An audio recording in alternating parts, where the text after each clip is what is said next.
नमस्कार, capital TV देख रहे हैं आप। मैं हूं आपके साथ पूजा। गुजरात चुनाव नतीजों पर इस वक्त की बड़ी खबर आपको बता दें। गुजरात में बीजेपी की बम्पर जीत हुई है। गुजरात में बीजेपी ने अपने ही रिकॉर्ड को तोड़ लिया है और एक बड़ी जीत बीजेपी के हाथ लगी है। और एक बड़ी अपडेट आपको बता दें कि जश्न का माहौल तो पूरे देश भर में है ही, और इसी के साथ 12 दिसंबर को गुजरात में मुख्यमंत्री शपथ लेंगे। यानी कि शपथ का कार्यक्रम जो है गुजरात चुनाव से जुड़ा हुआ वो 12 तारीख को होगा। 12 तारीख को शपथ ग्रहण समारोह में पीएम नरेंद्र मोदी, अमित शाह से जुड़े तमाम बीजेपी शासित राज्यों के मुख्यमंत्री पहुंचेंगे। तो वहीं आज शाम ठीक 6 बजे प्रधानमंत्री कार्यकर्ताओं को संबोधित करेंगे। तो गुजरात में बीजेपी की बम्पर जीत पर ही चर्चा करेंगे। बातचीत के लिए मेरे साथ जुड़े हुए हैं कैपिटल टीवी के editor in chief doctor Manish ji. Gujarat में बीजेपी की इतनी बम्पर जीत, क्या जादू चल गया पीएम मोदी का? देखिए, जादू तो चलना ही था। He is a master magician. Cricket में जैसे तेंदुलकर, राजनीति में वैसे प्रधानमंत्री मोदी। इनके सामने कौन टिकेगा? बिल्कुल। और आप कहां चैलेंज करवा रहे थे? उनके गढ़ में, जहां से अमित शाह, मोदी जिनका गृह राज्य हो, वहां कोई आदमी अगर ये सोचता भी है कि भाई इनको चैलेंज दे सकते हैं, वो नासमझी है। बिल्कुल। कैपिटल टीवी लगातार जब से चुनाव की घोषणा हुई, हमने गुजरात की गद्दी कार्यक्रम शुरू किया। शुरुआत से मैं कह रहा हूं 160 रिजल्ट 160 का ही है। अभी जो फिलहाल जो आंकड़े बताए जा रहे हैं, जिस वक्त हम लोग रिकॉर्डिंग कर रहे हैं टेलीविजन चैनलों पे, 158, 16 कांग्रेस पार्टी और 5 आम आदमी पार्टी को। आम आदमी पार्टी और ये जो कांग्रेस पार्टी की कुछ और सीटें कम होगी। भारतीय जनता पार्टी 158 से 60 तक पहुंच जाएगी। ये अनुमान आराम से लगाया जा सकता है। और इसलिए अब चूंकि वक्त भी बीत गया है, रिजल्ट्स भी की भी घोषणा हो गई है, शपथ का भी वक्त आ गया तो इसलिए शपथ की भी घोषणा हो गई, जीत का जो है वो सब कुछ जो है वो कर दिया गया। तो अब सवाल ये है कि भाई भारतीय जनता पार्टी ने ऐसा कमाल क्यों किया? हाँ। इसमें भारतीय जनता पार्टी का कमाल कम और विपक्षियों की कमजोरी वो ज्यादा।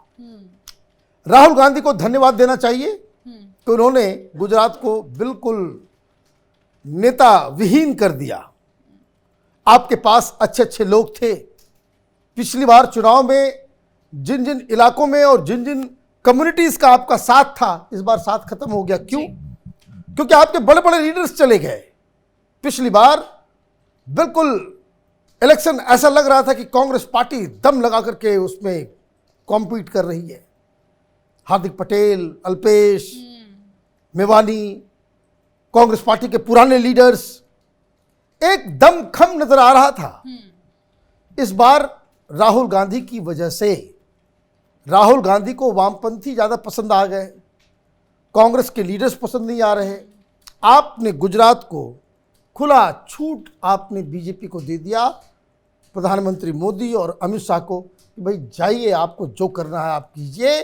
हम आपकी जीत में, आपके विजय रथ को रोकने में कोई भूमिका नहीं निभाएंगे। एक बार बस जिसको कहते पाला छूने के लिए आपने एक रैली की, वापस आप चले गए। आपको जहां जिन राज्यों में जाना था वहां गए नहीं। और शायद कई सारे लोग तो मजाक में ये भी कह रहे हैं कि राहुल गांधी आ गए इसलिए भारतीय जनता पार्टी को इतनी सीटें मिल गई। हिमाचल में वो नहीं गए, वहां कांग्रेस पार्टी जीत गई। तो खैर 3-4 चीजें जो समझने की है। भारतीय जनता पार्टी कार्डर बेस्ड पार्टी होती चली जा रही है। और गुजरात जैसे स्टेट में अगर आपके पास 46 से 48% का कंप्लीट टोटल वोटर्स का समर्थन आपके पास है, वो पार्टी के फोन पे वोटर्स की सारी जानकारियां अगर वो लेकर के घूम रहे हैं, तो आपको कॉम्पीट करने में दिक्कत होगी। लेकिन फिर भी मुद्दे होते हैं। आपने मोरबी को उठाया, मोरबी को कांग्रेस पार्टी के लीडर भुना नहीं पाए, कमजोरी हो गई। हालांकि दिल्ली से कई सारे पत्रकारों को भेजा गया कि जाओ मोरबी को एक मुद्दा बनाओ। मोरबी से भी आप हार गए। मुस्लिम इलाकों में आप जो है बकायदा वोट पानी आप ला नहीं पाए। अब देखिए जैसे धीरे धीरे जो है वो आंकड़े बढ़ते चले जा रहे हैं। तो ये प्रधानमंत्री मोदी का करिश्मा अमित शाह का सांगठनिक शक्ति, उनको कोऑर्डिनेट करना, संगठन को कैसे बांधना, ये सारी चीजें गुजरात में भारतीय जनता पार्टी गुजरात के अंदर अपनी लीडरशिप, अपने संगठन, अपने कार्यकर्ता, विचारधारा, इसको लेकर के आगे बढ़ी।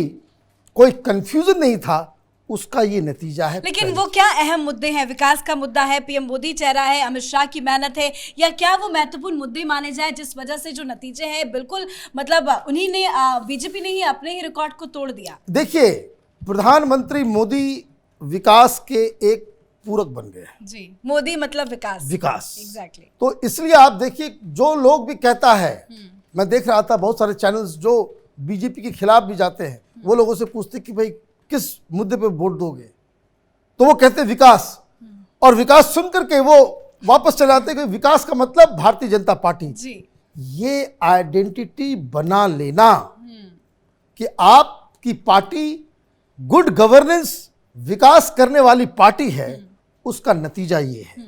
इसलिए कई राज्यों में अभी जो पिछले बार भी जो चुनाव हुए, जहां पे सरकारें चुन करके आई, आप देखिए कि किस तरह से भारतीय जनता पार्टी चुनाव हारती भी है, लेकिन वोट परसेंटेज आप देखिए भारतीय जनता पार्टी का इस तरह से नहीं, कांग्रेस पार्टी की तरह पिछली बार आप जो है 42 लेकर के आ रहे हैं, हाँ। और अचानक से आप जो है 25-26 पे आकर के टिक जाते हैं। तो ये चीजें नहीं है। संगठन, लीडरशिप, विचारधारा और सरकार जो काम कर रही है, उसको लेकर के एक प्रॉपर कॉम्बिनेशन बन गया।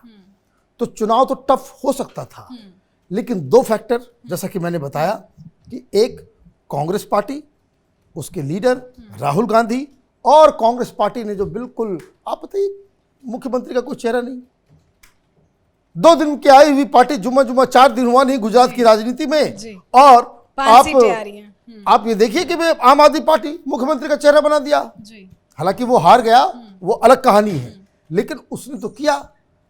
इस जीत में केजरीवाल का भी बहुत बड़ा हाथ है। बहुत बड़ा हाथ है, क्योंकि वो प्रचार तंत्र को पूरी तरह से कब्जा कर लिया। जी। अब होता क्या है कि अगर भारतीय जनता पार्टी और कांग्रेस बीच में रहे, तो ऑब्वियस सी बात है कि बीजेपी के साथ साथ आपको कांग्रेस पार्टी को भी दिखाना पड़ेगा। जब कंपटीशन चलेगा तो आप विपक्ष के लोगों को भी दिखाएंगे, लेकिन जो विपक्ष का जो मीडिया का स्पेस था, वो केजरीवाल खा गया। जी। और इस वजह से एक कंफ्यूजन क्रिएट हो गया कि भाई क्या ट्रायंगुलर फाइट है? ट्रायंगुलर फाइट कहीं नहीं, बिल्कुल नहीं। कुछ सीटों के ऊपर ट्रायंगुलर फाइट नजर आया, अदरवाइज पूरे स्टेट में अगर देखें, क्योंकि केजरीवाल 13% वोट के आसपास वो पा रहा है, तो ये ट्रायंगुलर फाइट इसे नहीं कहा जा सकता। लेकिन ये 13% वोट जो उसने लाया, वो किसका? वो कांग्रेस पार्टी का। तो कांग्रेस पार्टी 2 तरीके से इसके लिए, इस रिजल्ट के लिए जिम्मेदार है। एक तो आपने मेहनत नहीं की, कोई लीडर नहीं बनाया, आपके पास जो लोग थे, चुनाव के ठीक पहले पीएम मोदी को रावण कहना, भस्मासुर कहना, ऐसे गंदे बयान के सामने आए। अब आप तो इसको कहते हैं ना कि भाई नीम के ऊपर करेला चढ़ा दोगे तो वो और भी वो जो है इफेक्टिव हो जाता है। तो वो आप तो मेहनत नहीं कर रहे, संगठन को आपने तंदुरुस्त नहीं किया, उस पर आपने उसकी ऑयलिंग जो होती है चुनाव से पहले आपने नहीं की, कोई चेहरा भी नहीं दे पाए, और ऊपर से आपने ये सोचा कि भाई मोदी को गाली दे दो, कम से कम राहुल गांधी के सामने जो है आपकी इमेज बन जाएगी, भाई बड़ा लड़ाकू लीडर है, तो आपने ये काम कर दिया। लेकिन कांग्रेस पार्टी को नुकसान केजरीवाल के कैंपेन से हुआ। अभी देखिए, कोई नहीं कह रहा, बिहार में असदुद्दीन ओवैसी चला जाता है लड़ने के लिए, यूपी में चला जाता है, तो सारे जो लुटेन मीडिया वाले हैं वो कहेंगे भाई देखो आ गया, बीजेपी का बी टीम है, ओवैसी बीजेपी को जिताने आया है। ये जीत केजरीवाल के नाम है, आपने वोट काटने का काम किया। इस वजह से, क्योंकि आप देखिएगा बहुत सारे अभी तो रिजल्ट्स आ ही रहे हैं, कल तक उस तरह के एनालिसिस भी आ जाएंगे कि किन किन सीटों के ऊपर अगर आम आदमी पार्टी नहीं होती तो कांग्रेस जीत जाती। मतलब इतना वोट आप ले आए जो बीजेपी के लीड से ज्यादा है, तो ये वोट कटुआ पार्टी कहाँ ये कह रहे थे कि हम सरकार बनाएंगे, जी, झूठा प्रचार, सब मिथ्या, कुछ उल्टा हो गया। तो सब कुछ उल्टा हो गया। पीएम मोदी ने चुनाव प्रचार के टाइम पे एक बात बोली थी, जिस बयान पे काफी ज्यादा राजनीति भी देखने को मिली थी। उन्होंने कहा था ये मोदी का गुजरात है, तो अब तो ये कंफर्म हो गया कि ये मोदी का ही गुजरात है। देखिए उसमें कोई कंट्रोवर्सी नहीं है, जी। It's a fact. हाँ। आप तो गुजरात होकर के आई, जी। आप ही बता रही थी कि किस तरीके से लोग मोदी का नाम लेते लेते रोने लग Emotional हो जाते जाते हैं, हैं, इमोशनल हो जाते हैं Right. कि इस तरह का कनेक्ट। और मैं आपको बता दूं, आपने गुजरात के बारे में बताया, मैं तो ये चीज बिहार में मैंने देखा, ये तो हमने यूपी में भी देखा कि प्रधानमंत्री मोदी का नाम लेते हुए एक जो समर्पण लीडर के प्रति होता है, ये पहले कभी नहीं देखा गया। जो प्रधानमंत्री मोदी रिस्पेक्ट और वो ऑनर जो वो डिजर्व करते हैं और जो जनता उनको जो है वो देती है, तो ये एक अलग कहानी है। लेकिन एक बात मैं आखिर में कहूंगा, जी, अरविंद केजरीवाल गुजरात में जाकर के एक्सपोज हो गए। राइट। केजरीवाल के साथ साथ हिंदुस्तान की मीडिया भी एक्सपोज हो गई। वो इसलिए, आपने ये कैसे सोच भी लिया भाई कांग्रेस पार्टी को आम आदमी पार्टी रिप्लेस कर सकती है। कांग्रेस पार्टी तो अपना वोट आधा हुआ उसका अलग, 40% के आसपास वोट जो है उनका डिप हो गया, उससे भी आधा वोट अरविंद केजरीवाल कुल पाया गुजरात के अंदर। और मीडिया वाले ग्राउंड में जाकर के, अहमदाबाद में खड़े होकर के, सूरत में खड़े होकर के, जामनगर में खड़े होकर के ये कहते थे कि बहुत बोलबाला है आम आदमी पार्टी का, आम आदमी पार्टी जो है बहुत मजबूती के साथ चुनाव लड़ रही है। क्या इन पत्रकारों, एडिटर्स, एंकर्स को माफी नहीं मांगनी चाहिए कि आपने एक एक्स्ट्रा प्लेयर को मेन प्लेयर बता करके आप पूरा चुनाव में आप उसके कैंपेन में जुट गए कि भाई किसी तरीके से माहौल बन जाए, किसी तरीके से माहौल बन जाए। नतीजा क्या हुआ? नतीजा हमारे सामने है, 158, 16 और ये 5 दिखाया जा रहा है। शाम तक जाते जाते ये 5 की संख्या और भी लेकिन घट जो ये जाएगी। संख्या पे हम चर्चा कर रहे हैं, एक चीज आपसे और समझना चाहेंगे। पिछली बार यहाँ पे 77 था, यहाँ 98 था। चलिए इसकी तो बात नहीं करते, पर ये जो कांग्रेस के वोटर्स थे वो कहाँ छटक के चले गए? सारा वोट पीएम मोदी ले गए। देखिए 2-3 चीजें थी पिछली बार, जो ट्राइबल वोट, एससी का वोट और नदन गुजरात के अंदर कांग्रेस पार्टी ने बहुत अच्छा परफॉर्मेंस दिया था। इस बार वो नहीं उसको होल्ड कर पाए। नहीं होल्ड कर पाने की वजह क्या है? आप देखिए कि किस तरह से बहुत ही टाइमली इंटरवेंशन किया प्रधानमंत्री ने। आपने एक ट्राइबल महिला को राष्ट्रपति बना दिया। आपको याद होगा वो दृश्य जी। कि जिस दिन राष्ट्रपति जी शपथ ले रही थी, गुजरात के ट्राइबल्स वहां डांस कर रहे थे। ये तस्वीरें आई थी, खबरें आई थी कि वहां पे जो गुजरात का जो ट्राइबल इलाका है वहां जश्न मनाया जा रहा है। झारखंड में जश्न मनाया जा रहा है, बंगाल में जश्न मनाया जा रहा है। जो ट्राइबल कम्युनिटी को आपने एक तो मैसेज दिया, वो मैसेज वहां पहुंचा। आप इस कॉम्बिनेशन में करते रहो कि भाई एससी एसटी तो बीजेपी के पास नहीं जाएगा।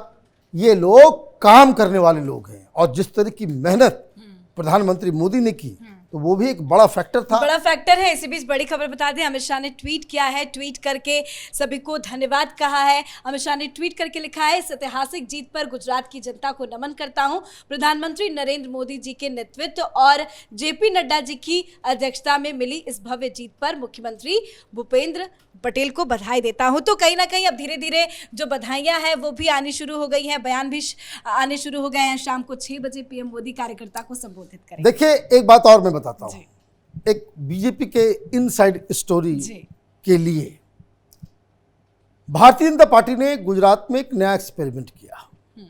पहले अमित शाह ने पन्ना प्रमुख का एक कॉन्सेप्ट वो लेकर के आए थे कि हर पन्ना के ऊपर जो इलेक्शन का जो लिस्ट होता है, वोटर लिस्ट, तो हर पेज एक पन्ना के ऊपर एक उसका प्रमुख होगा, जो उसमें जो वोटर्स हैं उनके पास जाकर के कांटेक्ट करेगा, उनको बीजेपी के लिए वोट करवाने के लिए मनाएगा, ये करेगा। अब एक स्टेप आगे जाकर भारतीय जनता पार्टी ने गुजरात में ये एक्सपेरिमेंट किया है। अब पन्ना समिति, माने एक पन्ना है जिसमें आप ये समझिए 20 से 30 लोगों का नाम होता है, उस नाम में एक समिति बन जाएगी अब आप ये समझिए, एक एक पेज के ऊपर अगर समिति ही बना रहे हैं आप, और ये दो दो लोगों को भी अगर अपने साथ लेकर के आते हैं, तो आप ये समझिए कि 50% वोट जो है कहीं नहीं जाएगा। और वो स्ट्रेटजी मुझको लगता है ये काम किया है गुजरात के अंदर। तो ये स्ट्रेटजी 2024 की भी नकल कीजिएगा, क्योंकि 2024 में सामने है। ये हर नया जो एक्सपेरिमेंट जो होता है वो गुजरात में ये लोग करते हैं, जिसे फिर देश भर में इसे लागू करते हैं। तो आप देखिए कि कितना ज्यादा आप अगर पॉलिटिकल पार्टीज की बात करें तो भारतीय जनता पार्टी एक प्रोफेशनल पॉलिटिकल पार्टी की तरह काम करती है। वहां एक एक एमपी, एक एक अध्यक्ष स्टेट का पदाधिकारी, उनको पार्टी कार्यालय के तरफ से प्रोग्राम मिलता है कि आपको ये सब काम करना है। और ये सिर्फ काम करना ही नहीं है, काम करके बाकायदा उसकी तस्वीर ट्वीट भी करनी है, हेडक्वार्टर को भेजना भी है, और पार्टी अपने हिसाब से उसका फीडबैक भी उठाती है। तो ये इस लेवल पे काम अगर हो रहा है, तो ऐसे में राहुल गांधी या अरविंद केजरीवाल, उनको तो कहीं टिकना ही नहीं था। मीडिया कितना भी ढिंढोरा पीट ले केजरीवाल का या यात्रा का या कुछ का, लेकिन पूरी तरीके से भारतीय जनता पार्टी जिसको कहते हैं कि इस चुनाव में एक ऐतिहासिक जीत, वो नतीजा भी बता रहा है। ये सारा कुछ जो है वो प्रधानमंत्री मोदी, अमित शाह, मोदी से पंगा लेना भारी पड़ गया। बिल्कुल, आप आज की तारीख में उनसे पंगा नहीं ले सकते। और एक सीख कि आप जो बयान देते हो, ये रावण और ये और वो, लोग नाराज हो जाते हैं, उसका नतीजा ये साफ साफ नजर आ रहा है। धन्यवाद समझाने के लिए। तो प्रधानमंत्री नरेंद्र मोदी से पंगा लेना अरविंद केजरीवाल को भी भारी पड़ गया, और विपक्षी पार्टियों की तरफ से, कांग्रेस की तरफ से जिस तरह के बयान सामने आए, वो भी नतीजों में भारी पड़ते हुए नजर आ रहे हैं। एक बार फिर से आपको आंकड़े दिखा देते हैं। बीजेपी को 158 सीटें गुजरात में आई है, और कांग्रेस की बात करें तो 16। आम आदमी पार्टी का खाता जरूर खुला है, लेकिन जिस तरह के दावे अरविंद केजरीवाल की तरफ से किए जा रहे थे, वो सारे दावे खोखले नजर आए, और गुजरात में बीजेपी की बम्पर या यूं कहे प्रचंड जीत हुई है। कैमरा पर्सन अशोक के साथ मैं पूजा, कैपिटल टीवी।